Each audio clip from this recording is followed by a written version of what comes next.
Muchos jóvenes construimos nuestro futuro desde las comodidades de la vida en Bogotá.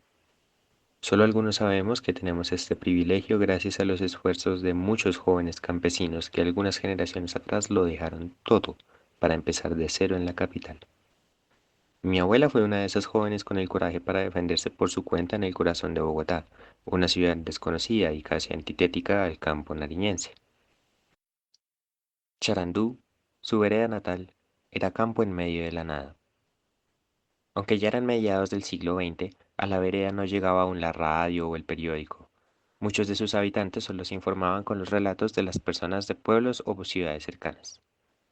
No había alcantarillado o electricidad, y las escuelas solo llegaban hasta segundo o cuarto de primaria.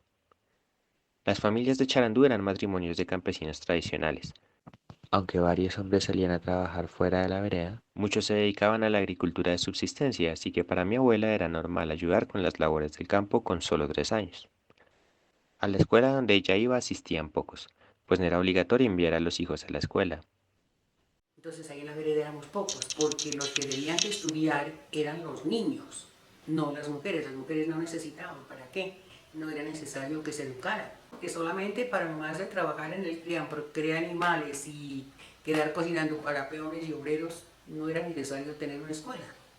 Los hombres sí, porque ellos tenían que salir, trabajaban más lejos del campo, se quedaban por acá en las ciudades estudiando, los que podían o trabajando. Entonces para ellos era muy necesario que sepan pues leer, escribir a las comodidades del campo que habían en ese tiempo. Sin embargo, el trabajo en el campo era escaso. Pese a la concepción de que los hombres son los que sustentan a la familia, la muerte de su padre hizo que mi abuela empezara a sembrar y cocinar para peones a los 7 años para poder ganar unos 10 centavos de peso al día. Pero 10 centavos no era suficiente, así que en 1958, con menos de 13 años, mi abuela salió a buscar trabajo por su cuenta en ciudades de la región.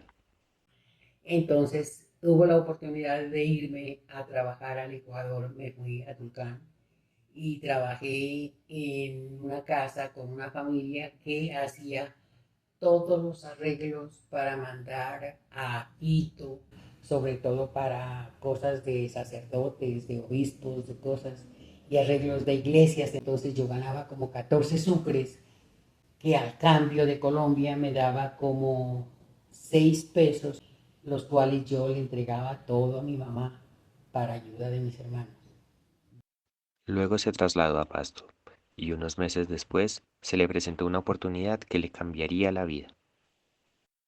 En 1963, mi abuela se embarcó en un viaje a Bogotá alentada por amigos que aquí obtenían salarios mucho mejores que en Nariño. Aquí se reencontró con varios amigos de su infancia, uno de ellos, mi abuelo. Tras un tiempo de noviazgo, se casaron y se instalaron en lo que hoy es el eje ambiental. Pocos años después se mudaron al barrio de Santa Bárbara, en el centro histórico de Bogotá, donde siguen viviendo hasta ahora. Después de algunos empleos, en 1965 mi abuela empezó a trabajar como comerciante independiente de textiles y otros productos que traía desde Ecuador a revenderlos en Bogotá.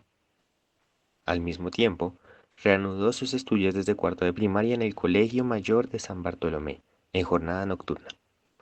Terminó su bachillerato después de haberse casado y tenido 2 hijos. En la jornada nocturna estudiaban citadinos y campesinos, hombres y mujeres, sin discriminación alguna. ¿A qué se debía esta pluralidad de orígenes y condiciones sociales? Pienso que solo un fuerte anhelo de progreso social y económico podía unir a personas tan distintas bajo un colegio, pues todos trabajaban además de estudiar. Mi abuela tenía claro el propósito de su trabajo y de su estudio, ser más competitiva en el mercado para que con sus ganancias pudiera comprar la casa de Santa Bárbara y continuar apoyando a su madre desde la capital. 25 años después de su llegada a Bogotá, logró comprar la casa y traer a mi bisabuela a vivir en la ciudad. La migración nunca se detuvo. Después de la salida de mi abuela, sus hermanos y muchos jóvenes de Charandú migraron a las urbes buscando estudios avanzados para trabajar en Nariño o en las ciudades.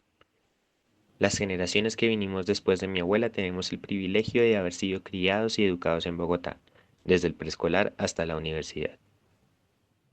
Para mí, como joven estudiante, fue muy impactante conocer que hace 60 años muchas escuelas del campo no superaban segundo de primaria. Esta historia nos recuerda que la educación es un derecho fundamental para todos, mujeres y hombres, campesinos y citadinos, niños y ancianos, y que es nuestra responsabilidad como estudiantes hacer que se respete para todos este derecho fundamental. Además, como bogotano, pienso que el relato de mi abuela se une a un llamado de muchos campesinos colombianos que quieren mejorar sus condiciones de trabajo y su calidad de vida. Ningún colombiano merece salir de su hogar bajo la presión de tener que encontrar trabajo, como mi abuela, ni merece estancarse en la pobreza, como es el caso de muchos otros campesinos.